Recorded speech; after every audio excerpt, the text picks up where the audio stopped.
So that is, my dear brothers, that is the nature of the man. Unlike the false concept of life, they said, وَمَا هِيَ إِلَّا حَيَاتُنَا الدُّنْيَا نَمُوتُ وَنَحْيَا وَمَا يُحْلِقُنَا إِلَّا الدَّهْرُ. What is this life? We just live in this life, we come to the stage of this life, we are born and then we die. And only the passage of time is going to destroy us. وَمَا يُحْلِقُنَا إِلَّا الدَّهْرُ. This is why those people who just believe in the time, they are known as Dahriyin, from the word Dahr. Dahr means time. They think that our life is just like a tree. A tree is a tiny plant in the beginning, then it becomes young, and then old, and then it withers away. It's just like this. Our life is just like the life of a tree. No more than that. This is why we say, no, that is wrong. We are not like trees. Allah subhanahu wa ta'ala has given us souls. We got our food for our body from this earth. Our soul is coming from God. His food is coming from God. His food is revelation, Quran. That is the food of your soul. If you don't have this food, you can't survive. So these are the first two elements, or two characters, which are needed in their pristine purity. Pristine purity, that is Iman, and not to commit any sheikh at all. The third element, which is good deeds, amal salih. We know that we got a set of forms of worship, which are known as 5 pillars of Islam. Teach these 5 pillars of Islam to your children. Sheikh Ibn Baz, a great scholar of our times, a great person, whenever he used to meet young boys, he would ask them, why? Lad, tell me, what are the 5 pillars of Islam? Your children must know what are the 5 pillars of Islam. What are the 5 pillars of Islam? Ask your child. If he answers you in positive, then he passed the test. But if he's going to count the pillars of your house, you'll say more than 5. Ask them. Shahadatu an la ilaha illallah, Iqam as-salah, Ita' al-zakah, Sawm Ramadan, Hajj al-Bayt. These are the 5 pillars of Islam. You should know about that. You are not a Muslim when you don't declare Ashhadu an la ilaha illallah, Ashhadu anna Muhammadan Rasulullah. This is how you enter into Islam. And after entering into Islam, the first thing which is required of you is to pray. If a person becomes a Muslim today, after declaring La ilaha illallah Muhammad Rasulullah, you will tell him, brother, you have to, of course he has taken his bath before entering into Islam, because it's a requirement for every Muslim. Now, you have to offer the first prayer. Right from the first moment of Islam, pray. You have to ask him to pray. He doesn't know the prayer. Teach him the simple tasbihat. Allahu Akbar, Alhamdulillah. And he can say, Alhamdulillah, Alhamdulillah, Alhamdulillah, Alhamdulillah. After the prayer in this way. Next day teach him Alhamdulillah Rabbil Alameen. Then Ar-Rahman Ar-Rahim. Then Maliki Yawmiddin. Keep on teaching him Surah Al-Fatiha. But he is only responsible for that knowledge which is given to him right from the first day. That is the prayer. Without prayer, a Muslim is not a Muslim. This is why the Prophet ﷺ said, the first thing you are going to be questioned on the day of judgment is the prayer. Is the prayer.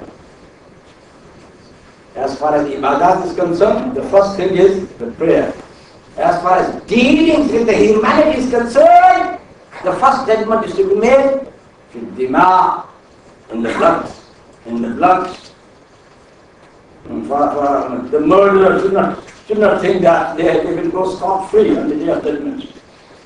No. Allah subhanahu wa ta'ala is going to ask them, why did you murder this person? Why? And our ruler, so many people, they think that murdering a human being is just like killing the flies. That is, they are going to be asked on their privilege. This is why the importance is attached to the prayer. As the Imam has said that you've got two standing before your Lord. One in this world, that is your prayer on the prayer mat. And one in the hereafter. And Allah subhanahu wa ta'ala is going to question you, ask you. So you've got two standing positions before your Lord. One in this world, one in the hereafter. If your standing position here in this world in prayer is good, is sound, the second stature standing would be easy for you. Very easy for you. So make your prayer a good prayer. قَدْ أَفْلَحَ الْمُؤْمِنُونَ الَّذِينَ هُمْ فِي صَلَاتِهِمْ خَاشِعُونَ. The prayer who got khushu in it. Not make your prayer Allah, Allah, Allah, Allah, Allah, just like intercity. It used to be intercity before. Now it is golden and so many other types of trains. So intercity trains, fast train. There is no fast prayer. No fast prayer. Khushu. Allahu Akbar. And then you pray. You read and you concentrate on your reading. You do your ruku, your sujood with concentration. That is the prayer which is going to stop you. In the salat tanha al-fahsha wal-munkar, which is going to stop you from obscenity and from bad deeds. That is the prayer. If the prayer is good, yes, it is going to stop you. Adhan.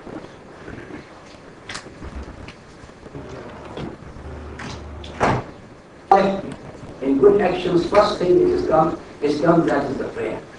That is the prayer. If you want to just judge the Muslims nowadays, because they are always complaining of this humiliation of the Muslim Ummah. Just judge the Muslims by the prayer. What is the percentage of the people, of the Muslims who are praying, who are regular at their prayer in Muslim countries? Many of us are coming from Pakistan or India. All I go and watch the people. MashaAllah, on Fridays they come in great numbers. That is a good sign. But what about the 5 prayers, daily prayers? Take a train and just travel in a train, a long journey which is about 16 hours, 18 hours in train. And there are many times you have to pray. See how many people are going to pray. Because they can't miss their prayer, they can't do it after they reach home. Because the time of the prayer was due when they were traveling. You will find very few people. That is the test you can see in each and every Muslim country. Some Muslim countries may be good, may be better. But most of them, most of our people, they are not regular at their prayer. And then, most of our women, they think that this job is only for the men. Only for the men to pray. And their job is just to cooking and shopping.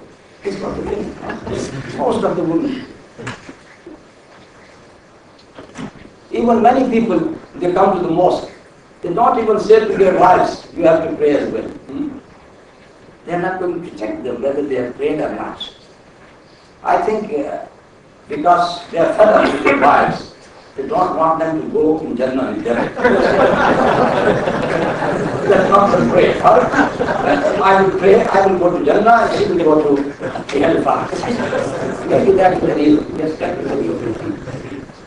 But if you love your wife, your children, teach them prayer, so they would be with you in the hereafter.